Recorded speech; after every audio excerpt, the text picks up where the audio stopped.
Сәлем барлықтарыңызға.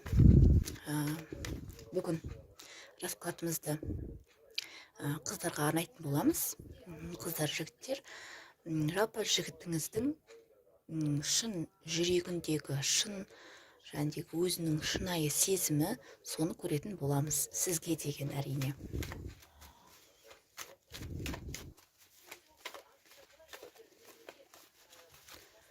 Бірінші қыз бен жігітпен танысып алайық бұл жерде.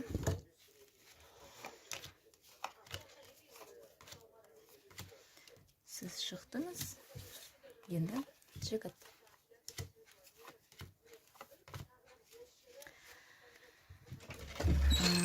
Бұл жерде жігіт те шықты, енді көретін боламыз. Сізді айтатын болсақ, бұл жерде сіз қазір екі түрлі энергетикада келіп тұрсыз. Біріншіден, сіз ережемен жүретін, суыққандысыз бір жағынан, басқалардан да сол ережемен жүруді талап ететін адамсыз десем де болады. Одан кейін бір жағынан сіз қазір эмоцияға берілгіш болып тұрсыз десем де болады. Кез келген нәрсеге жылап қалып деген сияқты, немесе сразу қуанып деген сияқты сондай әрекеттерде бар десем болады. Немесе сіз қазір тұрмыс құрмаған, бірақ өзіңізді бір адамды ұнататындығыңыз, біреуге ғашық болып жүргендігіңіз белгілі болып тұр бұл жерде десем болады. Қазір сізде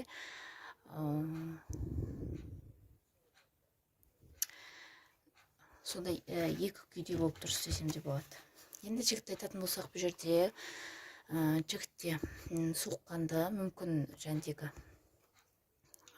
семьялы болмауы да мүмкін. Егер семьялы болса, өзін жалғыз сезінеді, қасында адам бар болса да деген сияқты.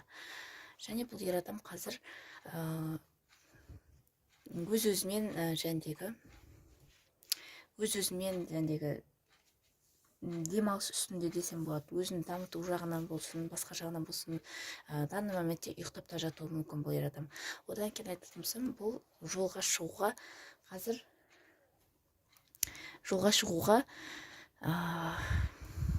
екі ойлы болып тұр десем де болады. Иә, бұл ер адам қазіргі сәтте өзінің кез келген қызбен кездесіп ары қарай роман болып кететін әрекеттері бар ер адам десем болады. Және бұл ер адам қазір ондай әрекеттерін шетке ысырып, өз-өзін ретке келтіріп деген сияқты сондай әрекеттер жасап жатыр десем де болады. Енді екеулеріңіз араларыңызды көретін болсақ, бұл жерде луна шықты. Бұл дегеніміз екеулеріңіздің ара қатынастарыңыз белгісіз. Данный моmentте сіздер немесе бір-бірлеріңізді көріп жатқан жоқсыздар ешқандай да. Бір-бірлеріңіздің ниеттеріңізді әлі толық білмейсіздер. Маған деген ниеті қандай деген сияқты екеулеріңіз бір-бірлеріңізді түсініспеушілік болуы да мүмкін, араларыңызда сөзге келіспеушіліктер де болуы мүмкін десем болады. Немесе екеулеріңіздің араларыңызда өсек сөздер деген сияқты, алып қашпа сөздер басқа адамдардың деген сияқты сондай болып жатуы да мүмкін десем болады. Енді басты тақырыбымызға көшейік. Осы айтқандарым тура келіп жатқан болса, онда бұл сіздің раскладыңыз. Егер мүлде басқа болатын болса, онда бұл сіздік емес. Онда бұл видеоны көрмей қойыңыз дегім келеді. Енді жігіттің шын сезімін көрейік.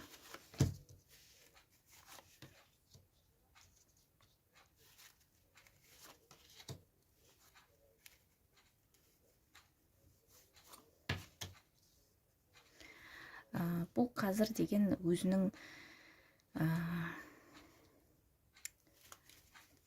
жаман привычкаларын, мысалға басқа қыздармен жүру, басқа да қыздармен сөйлесе беру деген сияқты ондай әрекетінің бәрін қойып, қазір бұл ер адамға ақыл кіріп, өзінің семьялық ер адам көріп отырған болсаңыз, семьясына көңіл бөлуді ойлап отыр, немесе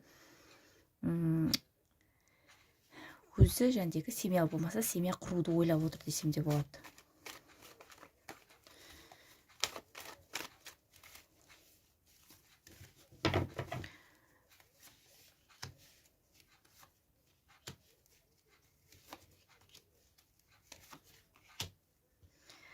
Бұл бұл жерде жігіттің шынайы сезімін көретін болсақ, шынайы жүрегіндегі сезімін көретін болсақ, бұл ер адам сіздің жаныңызға барған кезде жаңдегі өз-өзін жеңіл сезінеді, өз-өзін бір басқа әлемге тап болғандай, сондай өте керемет күйде болады десем болады. Сіздердің жандарыңызда өзін өте жақсы сезінеді десем де болады. Бірақ бұл ер адам бірақ сіздің жағыңызға қарай пайда болуға, яғни сізге қоңырау шалуға деген сияқты, интернет желілер арқылы жазуға деген сияқты қазір сізге мүмкіндігі болмай тұр десем де болады. Немесе сіз оны блоктап тастадыңыз, немесе бағана алдында көргенде екеулеріңіздің ара қатынастарыңыз қазір мутный болып тұр десем де болады. Бұл жерде бұл ер адам қазір сізбен қарым-қатынасын, сіздің кіміңіз екенін түсінбей жатыр өзі де десем болады.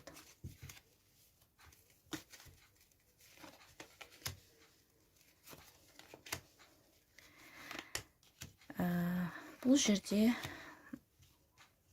бұл ер адам сізге деген сезімі бар. Бұл ер адам сіздің жағыңызға қарай жәндегі семьялы болса, жақсы любовник болуы да мүмкін сізге. Немесе сізге деген сезімі бар, сізді ұнатады деген сияқты чувствосы бар десем де болады. Және сізбен өткен ара қатынастарын көп ойлайды, бірақ болашаққа сізбен баруды шорт кесіп уже шешім қабылдап қойды десем де болады. Өйткені сіздер бірге болуларыңызға қарсылықтар көп екенін ол өзі де түсініп біліп отыр десем де болады. Соған қарағанда сіз қазір әйелі бар ер адамды көріп отқан болуыңыз да мүмкін.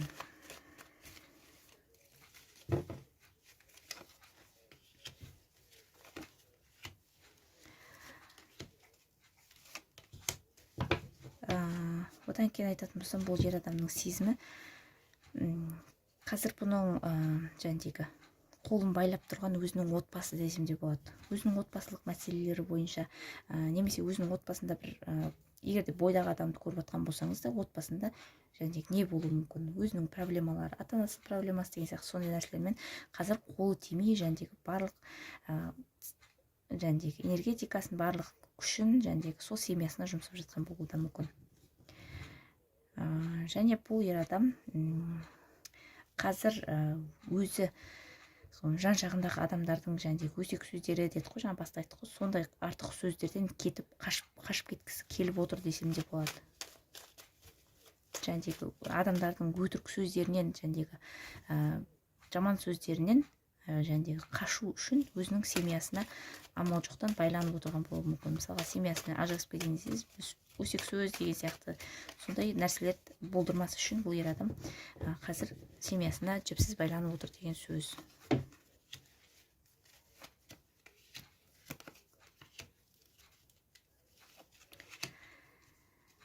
Бұл жерде бұл ер адам деген сізге деген жүрегінің түкпірінде сезімі бар, бірақ бұл ер адам қазір амал жоқтан қазір кейде жылап та алады десем де болады. Прям жыламаса да енді көңілі күйе түсіп деген сияқты сондай әрекеттер болады десем де болады. Бұл ер адам барлығын жәндегі тастап деген сияқты өзінің жаман привычкаларын бәрін, қызға бару, басқасын бәрін тастап, тек қана өзінің жәндегі отбасымен деген сияқты сондай күндерді өткізуді ойлап отыр десем де болады. Бұл қазір аздап күйзеліс үстінде де болуы мүмкін. Ер адам көбінесе бұл жерде көрсетіп тұрғаны. Бұл жерде сіздер семейный адамды көріп отырғандарыңыз көрініп тұр. Бұл ер адам қазір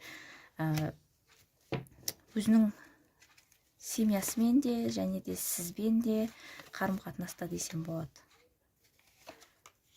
Бірақ данный моментте осы уақытқа шейін сізбен де қарым-қатынаста болған, бірақ қазір уже екі ойлы, сіздердің араларыңызда арақашықтық бар, және бұл ер адам соны жәндегі бұзудың амалын жасап жатыр десем болады. Қалайда сізге жақын болуға және қалайда сіздің жаныңызға баруды ойлап жатыр десем болады. Бірақтан деген бұның жолында көптеген кедергілер сізге бару үшін деген сияқты, бәрібірде бірге бола алмаймыз деген сияқты сондай ойда десем де болады. Бәрін біліп көріп тұр, ара қатынастарыңыз түбінде аяқталатынын біліп көріп тұр, бірақ бұл ақмақ ер адам емес. Сонда да сізбен ара қатынасын тоқтатқысы келмейді десем де болады.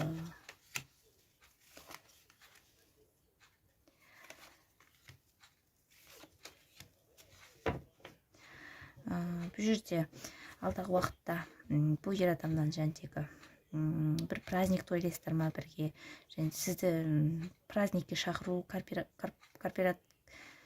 корпоратив, туған күн деген сияқты, мысалға алда жаңа жыл келе жатыр, сода да утренник деген сияқты сондай нәрселерге бірге баруларыңыз да мүмкін. Бұл жерде мүмкін коллегасыздар деген сияқты мысал ретінде айтып отырмын.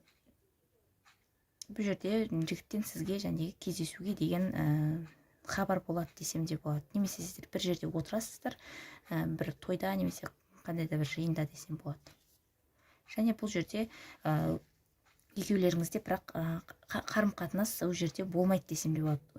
Көпшілік жерде кездескеннен кейін сіздер жақын сөйлесе алмайсыздар, жақын және қолдарыңызды ұстай алмайсыздар, өйткені оның қасында әйелі немесе анасы болуы мүмкін. Бұл жерде вероятность бұл жерде семейный ер адам шығып тұр, сондықтан бұл әйел болуы мүмкін.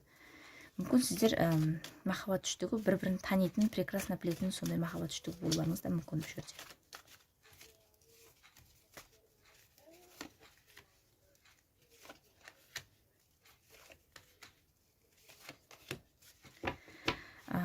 Қазір жігітке ауыр болып жүр десем де болады. Сізді ұзақ уақыт көрмегендігіне және сізде бір-бірлеріңізді толықтырасыздар десем де болады. Бір-бірлеріңізді жандарыңызда, екеулеріңіз бір-бірлеріңізді жақсы сезінесіздер деген сияқты. Одан кейін бұл ер адам сізге алдағы уақытта жәндегі өзіне қанша қиын болса да выход тауып сізге шығудың амалын жасауы мүмкін. Қоңырау шалып деген сияқты, немесе интернет желілер арқылы жазып деген сияқты. Енді менімен бірге болғандарыңызға рахмет. Мен осымен видеомды аяқтаймын. Ұнаса лайк басыңыздар, комментарий жазыңыздар және подписаться етуді ұмытпаңыздар.